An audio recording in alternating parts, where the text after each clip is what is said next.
ओम नमः शिवाय। ओम नमः शिवाय। ओम परमपिता नारायण भूतो नमः। आइए आज आपको वशीकरण की कुछ विशेष गोपनीय गुप्त बातें कहते हैं। आप वशीकरण करना चाहते हैं किसी भी स्त्री को या पुरुष को, या जो भी आपकी कार्य को सफल कर सके उसे ही आप वश में करना चाहते हैं। आप वश में करना चाहते हैं जिससे आपका काम का सिद्ध हो। वशीकरण का अर्थ क्या है, पहले हमें जानना होगा।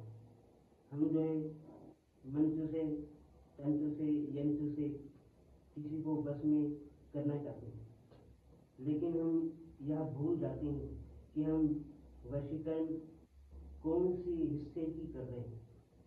अगर वशीकरण मंत्र का अगर स्फोट होता है तो सामने वाला व्यक्ति की दिल और दिमाग पे ही हावी होता है, लेकिन ऐसा मंत्र से करने पर कौन सी चीज़ों पर सामने वाले पे असर होता है।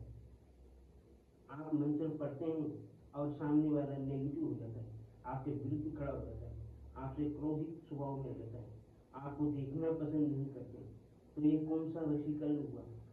तो यही हम जानना चाहते हैं कि वशीकरण हम कैसे करें। वशीकरण का भी 3 पार्ट है। पहला जो है सम्मोहन, आकर्षण और वश्यम, ये 3 पार्ट होता है। हम वशीकरण करना चाहते हैं प्रेम पाने के लिए। वशीकरण करना चाहते हैं प्रेम को प्राप्त हो, जिससे हम प्रेम करते हैं वो हमें प्राप्त हो जाए। वशीकरण का अर्थ तो यही है। वशीकरण जो है हम धन प्राप्ति भी कर सकते हैं। वशीकरण जो है हम किसी भी मनोकामनाओं को पूर्ण करने के लिए भी कर सकते हैं। लेकिन वशीकरण का पार्ट ऐसा है कि हम सामने वालों को वश में तो करना चाहते हैं, लेकिन हमारी भावनाएं कैसे होती।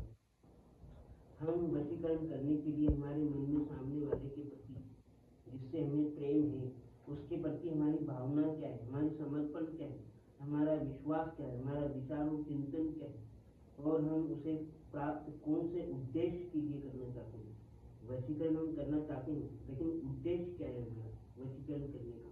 क्या प्रेम मात्र ही सीमित है, कि स्वार्थ है, कि कोई अर्थ है, या कुछ कारण है जिस वजह से आप वशीकरण करके उसे धोखे में रखना चाहते हैं, या अपने मतलब निकलने के बाद उसे अपनी इच्छा अनुसार मतलब के बाद उसे छोड़ना चाहते हैं।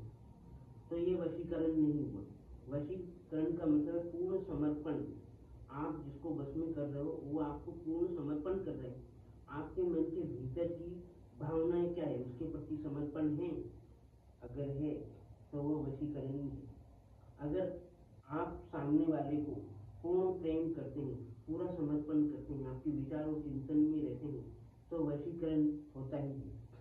अगर आप पहले ही पहुंच जाते हैं, मंत्र या ताबीज या कुछ भी करवाते हैं, लेकिन उससे पहले तो विचार और चिंतन और मन के द्वारा सामने वाले के हृदय में, दिल में, दिमाग में पहले से ही आप मौजूद होते हैं। जैसे जैसे आप उस लड़की या कोई औरत या किसी के विषय में आप विचार चिंतन करते हैं, पहले से आपको आपके दिमाग पे हावी रहता है। उसकी विचार चिंतन में आप खोए रहते हैं, डूबे रहते हैं, चिंता में रहते हैं। वो किस हाल में होगी, कैसी होगी, क्या होगा। तो आप तो उस लड़की के पास ही होते हैं जिसे आप बस में करना चाहते हैं, लेकिन आप बस में करना चाहते हैं आपका दिल में, दिमाग में, विचार में, चिंतन में, आप उसी के पास पहले से ही मौजूद होते हैं। लेकिन आप मंत्र जब पढ़ते हैं तो आप पे ही प्रभाव पड़ता है। यही समस्या आज की आधुनिक विज्ञान में, यही परिवर्तन आया है कि वशीकरण एक अलग सब्जेक्ट होता है, लेकिन सम्मोहन एक अलग होता है, जो आपके दिल में पीड़ा, दर्द, दिमाग में चिंतन, विचार में आप व्याकुल आकुल हो जाते हैं, और सामने वाले के दिल दिमाग में आप रहते हैं। जैसे आपके शरीर में आकुल व्याकुलता और बेचैनी रहता है, वैसा ही सामने वाले को बेचैनी होता है। वह सम्मोहन। आकर्षण ऐसा होता है कि पल पल आप सामने वाले व्यक्ति पे आप विचार चिंतन करते करते उसमें ही प्रवेश कर जाते हैं, दिल और दिमाग में। जब आप आकर्षण करते करते सामने वाले के दिल और दिमाग में आप पहुंच जाते हैं तो आपका भी आकर्षण होता है और सामने वाले का भी आकर्षण होता है। आकर्षण का यानी आपका और ध्यान देना, यानी आप जो सोच रहे हो सामने वाला वैसा ही सोच